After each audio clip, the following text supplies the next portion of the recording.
We're really excited for you to help us kick off our intellectual theme, Human and the Machine, which is leadership on the emerging battlefield. How do you see warfare transforming in the future? I mean, the biggest effect, I think, by far is AI and drones. So the current war in Ukraine is very much a drone war already.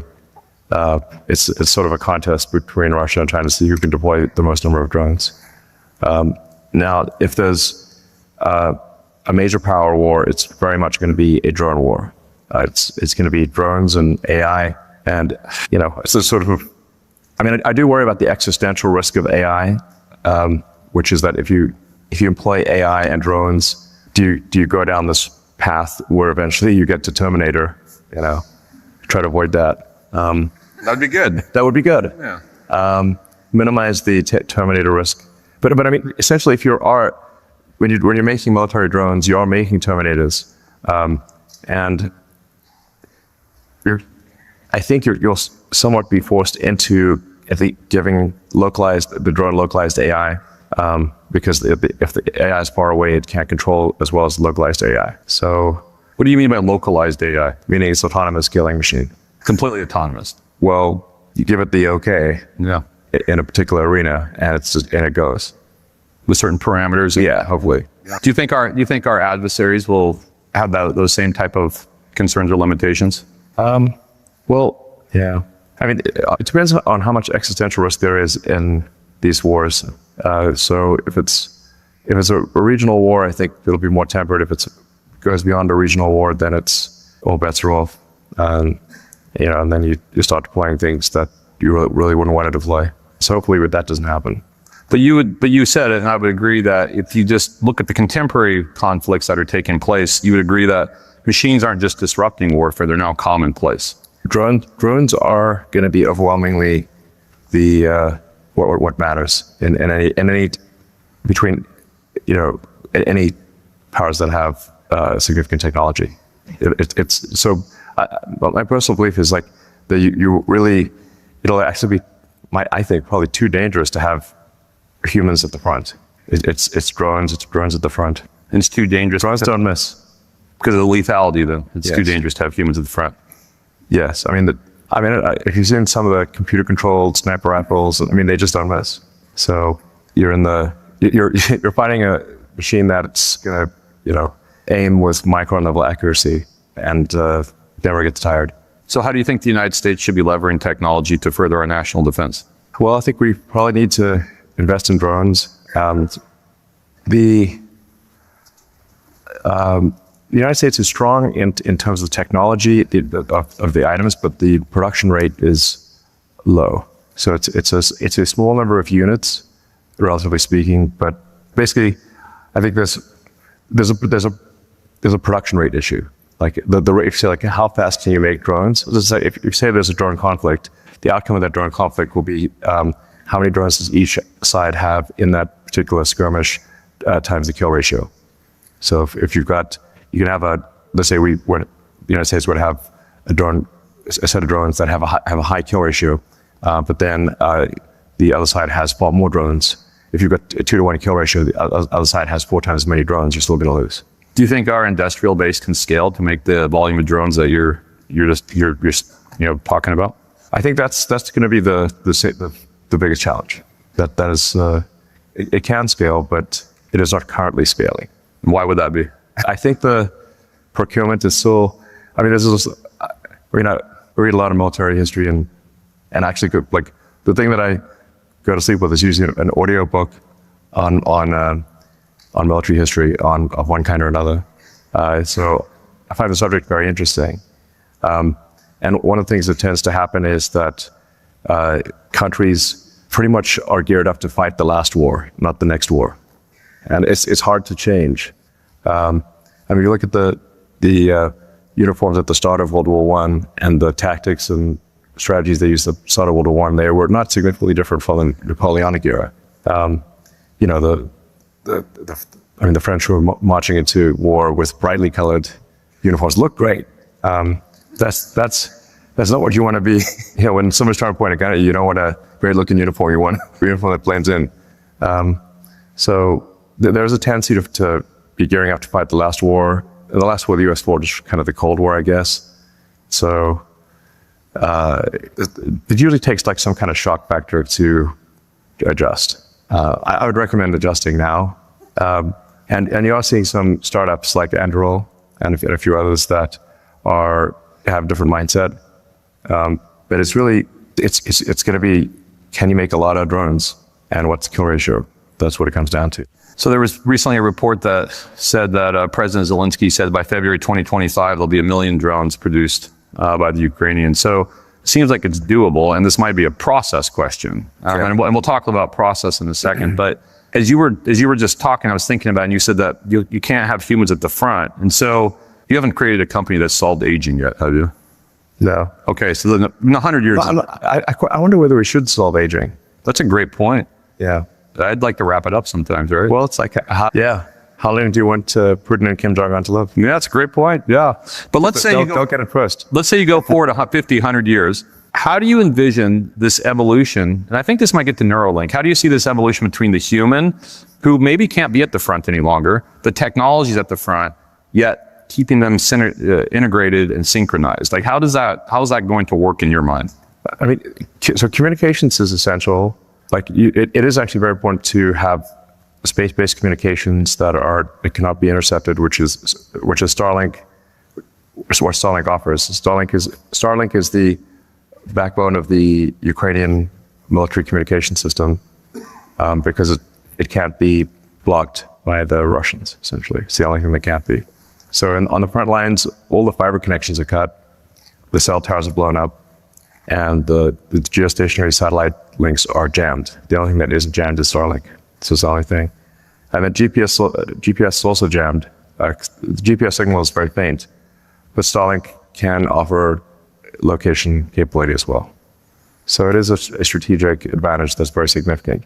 And when you're trying to communicate with the drones need to, basically, they need to know where they are, and they need to receive instructions. So if you don't have communications and positioning, then the drones don't work.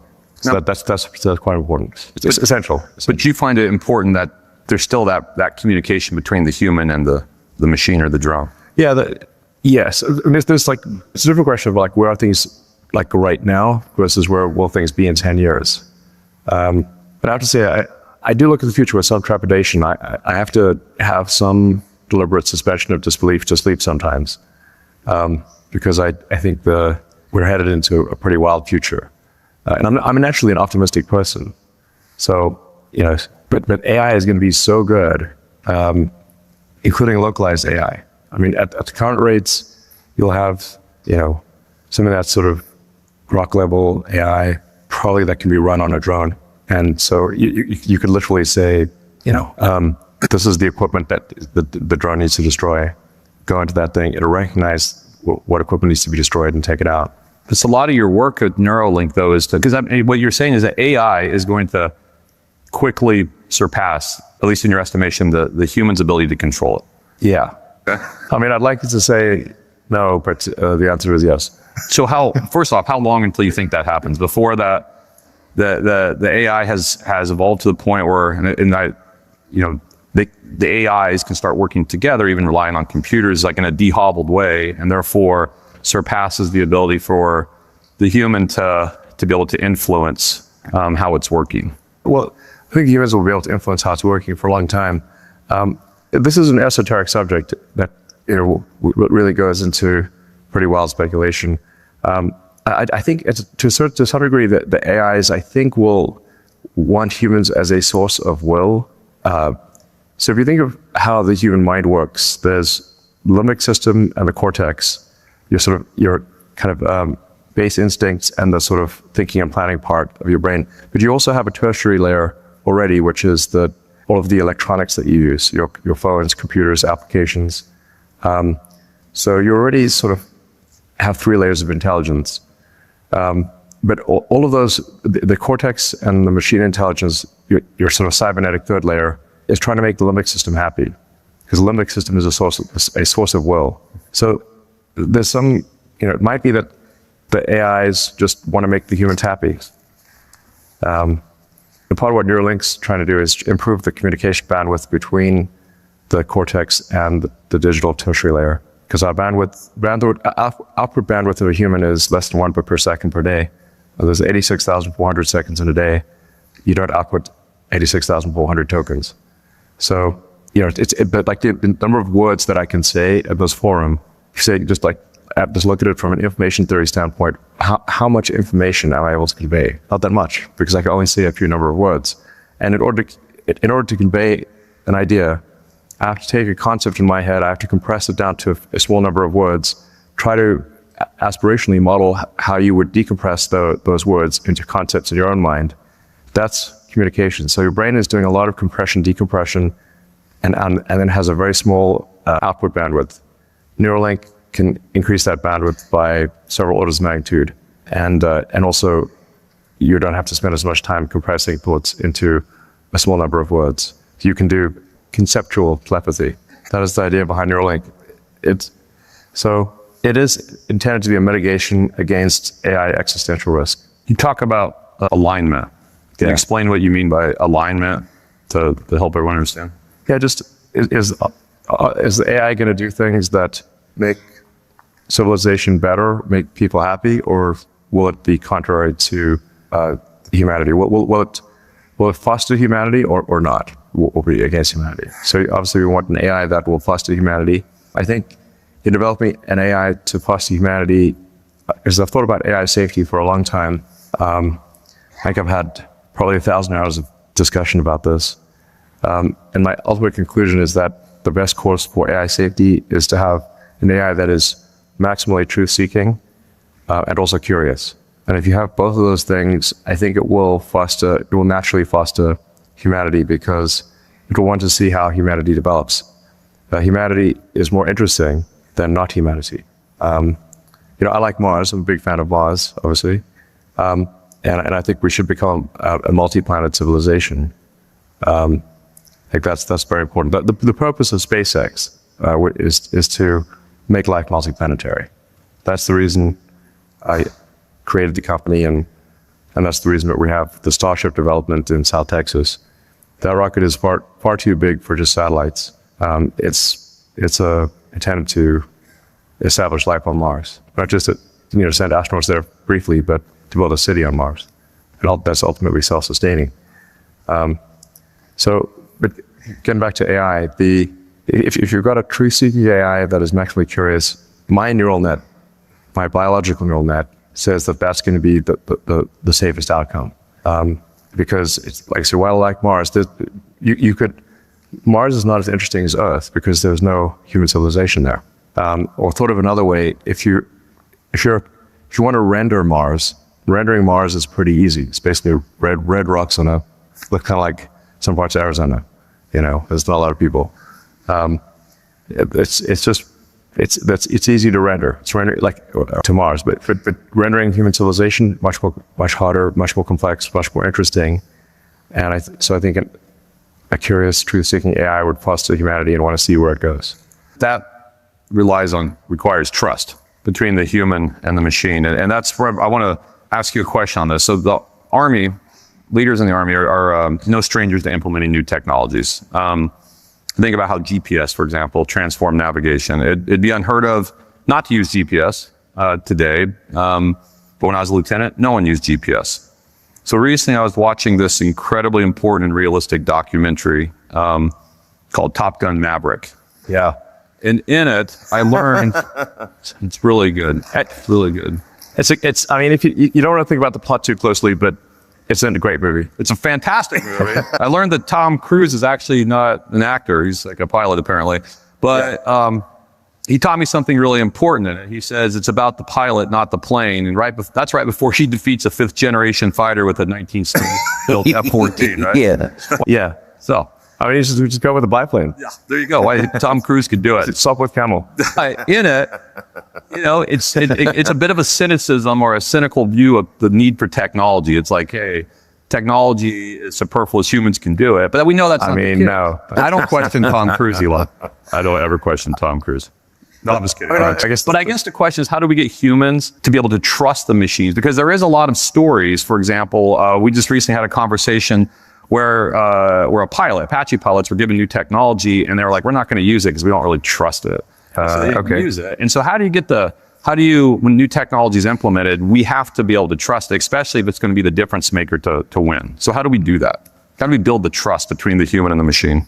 Well, I think we shouldn't just automatically trust these things. I think you want to test it out. You do a lot of testing and see how it actually works in a conflict at small scale, and then scale it up if it's effective. Yeah, I mean, I have to say, I'm not sure, for example, that there is fortunately, this is not an Air Force gathering, but I'm not sure there's a lot of opportunity for fighter pilots. Because I think if you've got a drone swarm coming at you, the pilot's liability in the fighter plane, to be honest. So, if you say you compare a drone versus a fighter plane, how easy is it to make a drone? It's an order of magnitude, maybe 100, at least 10, maybe 100 times easier to make the drone, and you can afford to sacrifice the drones. Whereas the pilots, you don't want to sacrifice the pilots. So my guess is that actually the age of human piloted fighter aircraft is coming to an end. If that's the case, then there's a question that is oftentimes debated in law and ethics debates about killer robots. Yes. And really, are these things that should we be willing to lean so forward with the technology that we start to supplant the human pilot with the technology, and where does that go? And so what are your thoughts as we talk about technology replacing humans on the battlefield? Well, I guess what I'm saying is that at the front of the battle lines, it's going to be just drones, and any humans caught in the crossfire are going to will be killed instantly. So then it's irrelevant. It's just going to be the way military operations take place. There isn't going to be. If you make the choice to be there, then you're at a significant disadvantage. Yeah, I mean, I think it's just think like you've got drones that are constantly scanning. They're scanning in infrared, scanning invisible. There's thousands of them, or tens of thousands. You mentioned 1 million that Ukraine's going to make. You got 1 million drones coming at you. Yeah. Do you want to be on there with trying to take out drones with an assault rifle? It's not going to be a good situation. I mean, I think that there is something where if you go fully analog, where if you can do sort of an EMI, like electromagnetic explosion of some kind that could take out all electronics, but then your electronics are going to go too. So you're going to go either fully analog or fully digital. So I think that there actually would be a role for a fighter plane if it was fully analog and had mechanical controls. Because then you could do an EMF blast, take out the drones, and the analog. I mean, that could be another Tom Cruise movie, maybe. I don't know. It just goes to a fully analog aircraft, and all the drones fall out of the sky because of an EMF bomb. How do you reply to those in, say, industry that would say, we don't want to contribute to the development of technology that can be used by the Department of Defense? Like, basically, we need to build trust with the industrial base and with society. Right. Maybe it's something we're doing. How do we do that? Well, I'm very pro-military, so to be clear. It's good. Your audience will like that. Yes. But I think if there's a significant conflict, the U.S. industrial base will switch quickly to military production, just as it did in World War II. Is it quick enough? I don't know, but that's what will probably happen. But yeah, AI and drones, that's the future of warfare. And I mean, tell me if I'm missing something here. But where do you see the domain of space? Space, space is the ultimate high ground. So it really goes, space is big, real big. So if you ever see like Earth to scale with the sun and it's like, wow, we're just like a tiny little dust mote, floating around space. That's Earth. But space is becoming increasingly militarized. And so how do you see that, especially as it relates to land warfare? Like, what's your thoughts on the space domain as it relates to land warfare, and what are things that we should be doing to start to gain those advantages that are necessary. Yeah. Well, I mentioned the space-based communications is critical. Like if you can't communicate, you don't know what's going on, can't receive orders, you can't report information, and whether it's a human or a drone, they need communication. So you've got to have communications, any ground-based communications like fiber optic cables, and cell phone towers will be destroyed. So it's basically only all you've got are basically analog radios and then but for any kind of data communications, it's space-based. And then while GPS has been effective for a long time, GPS jamming at this point is pretty easy because the GPS signal it's a weak signal. So it's easy to do GPS jamming. So having sort of a next generation system that can provide positioning is going to be very important. Space can also probably offer, the ultimate weapons where you just have, tungsten cannonballs from orbit. How about offensive weapons in space? Do you see those? That's what I mean by rods from God. Yeah. So if you have they talked about this in the Star Wars program in the 80s, but this is certainly something that can be done, which is you have just kinetic weapons from space or space-based lasers. Starlink system technically does have lasers, but they're low-power lasers for now. Yeah. So let me ask you back to this question about process. So I like military history also. Yeah. I like all disciplines at West Point, by the way. I love all of them. So in 149 BC, there was the Third Punic War is ongoing, and the Roman legions are outside Carthage, and they lay siege to Carthage, and it's not going very well. The proconsuls that are in charge are passive, risk averse, and they're losing. And there's a young guy who's from the famous Scipio line of proconsuls, and it is Scipio Aemilianus, who is the adopted grandson of Scipio Africanus. And so Scipio is the only one who's doing something. And so Cato the elder is sitting in the Senate, and he says this. He says, "He alone still thinks, the others flit about in the shadows." And his basically argument was, I want Scipio in charge. And the problem was Scipio was too young. You had to be 42 to be a proconsul. And so Cato's like, I don't care, he's the right guy. And then what does Scipio do? He goes in and he puts juice into it. He's innovative, and obviously we know how the Third Punic War ends because we know about Rome and not Carthage, right? So what Cato was getting at is this need for innovative and creative and entrepreneurial leaders, right? That's what is necessary. And so processes are only as good as those who lead it. And so what are the traits you look for in those who lead your various businesses and enterprises? I'm very much in technology. So for me, if somebody is going to lead something in technology, they must themselves be good at technology. Meaning that if they're going to lead something that involves complex engineering, they must themselves be good at engineering. They don't necessarily need to be the best engineer on the team, but they need to be very competent in their field. So this is incredibly important. To me, if somebody's leading a given engineering field or engineering department and they are not good at that, then that would be like a cavalry captain who can't ride a horse. Problem. Great leader in every way, except can't ride a horse. And then you got to charge into battle and the cavalry captain falls off the horse. It's not inspiring. So cavalry captain must be able to ride a horse. That's actually, they don't need to be the best horse rider, but they must be competent in this regard.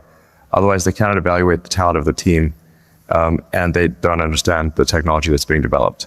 This may seem like a simple thing, but it is often the case that this is overlooked. I don't want to pick on the CEO of Boeing, but you got a degree in accounting or something, which I think that's the key. You want to have like someone who knows how airplanes work, run the airplane company. I guess I have to cross out my job at Boeing CEO. Yeah, can't do that. No, but I mean, it's like you want to not be it's just if you're running an airplane company, you should know you should know how airplanes work and how they fly and how to design an airplane. I think that's pretty important. So I think it's vital. But how do you create innovative intuition in those that work for you? I mean, you're famous for trying to gain efficiencies, create better processes, pushing to try to gain those not just efficiencies but effectiveness. So is it possible? Can you build this innovative intuition in a person? Well, I think it is possible to learn to be innovative. A lot of times for any given thing, you have to say, did you try? This may sound obvious, but actually try. Like if somebody might wonder, well, can I be innovative? Well, have you tried? Try thinking of interesting ideas. I do find a good source of innovation is if you read about a whole bunch of fields, you can cross-fertilize ideas from one field into another. And so you can synthesize, so you take, say, SpaceX and Tesla. The automotive industry is very good at manufacturing. In terms of manufacturing complex machines at volume, the automotive industry is the best. Now the rocket industry, space industry, is very good at advanced materials and making things very light. And so taking advanced materials and mass optimization concepts from the space industry, applying it to automotive, and taking automotive mass manufacturing techniques and applying it to space was kind of like a superpower. But that's interesting, because when you think about it, when you're talking about innovating though, and you said people can try, that means you have to be willing to let them fail. Yes. And so where do you draw the line between recklessness and being overly cautious? No, if you're not failing at least some of the time, you're not trying hard enough. You have to fail some of the time. So it's more like a batting average. Somebody should have a good batting average, but nobody bats 1,000. But if somebody bats 0 all the time, okay, you got to take them off. So I think I do have this sort of simple first principles algorithm that I think could be quite helpful. And I sort of say it as a mantra to myself because I've made this mistake so many times. So the first element is for any given thing, make the requirements less dumb. So whatever problem you solve, make the requirements less dumb. And whoever gave you those requirements, even if they are the smartest person in the world, they're still dumb. So if say like this is where say military procurement, it goes wrong right at the outset with excess requirements. So you'll get sort of this giant document of requirements that actually should be like one page. So step one, make the requirements, simplify and just make the requirements less dumb. Because if you don't do that as the first step, then you can get the right answer, but to the wrong question. If the question's wrong, it doesn't matter. So then the step two is delete the part or process step. Delete. And if you're not putting in, if you're not adding back 10% of what you deleted, you haven't deleted enough. This is, again, the stuff sounds, I think, maybe very obvious, but it's very effective. But it goes to the ideas like if some of the ideas that you're doing don't fail, you're not trying hard enough. And then only the third step is to optimize the thing. And if I say like, what's one of the mistakes that I see smart people making all the time, especially smart engineers, is optimizing a thing that should not exist. Sounds obvious, like you could try to let's have the world's best biplane, cloth biplane. I'm like, well, actually, no, we should have jet airplanes instead, So you should not optimize the thing that should not exist. And then step 4 is go faster. Again, this sounds really obvious, but people just don't. Try going faster. And the first step would be to automate something. But only automate it once you've done those other 4 things. Now, the reason I have this mantra is because I've personally, many times, automated something, sped it up, optimized it, and then deleted it. And I'm like, wait, I'm tired of going backwards here. So if you run that simple algorithm in many arenas of life, you will be shocked at how effective it is. So shockingly, we are already running out of time. So let me ask you this. If you could choose one attribute, just one attribute that'd be critical for our future officers to have to be successful, what would it be? Curiosity. As long as you're not a cat, but curiosity. Try to read as much as possible, learn as much as possible. and in many different fields, and apply critical thinking to anything that you're told. Thank you. So I'd like to say on behalf of Lieutenant General Gillen and the entire Academy, we're really thankful that you're here. We're really thankful you took the time to help us celebrate the excellence of the faculty and the cadets, and really sharing some wisdom with us, because we're really thinking about what do we need to do to be successful, because we have a very important mission, which is a no-fail mission, which is we have to fight and win, and we're laser focused on that. Yeah, well, I mean, in my view, or I think probably a lot of people's views, America is like Atlas holding up the free world, and you are the arms of Atlas. So. Thank you, Mr. Musk.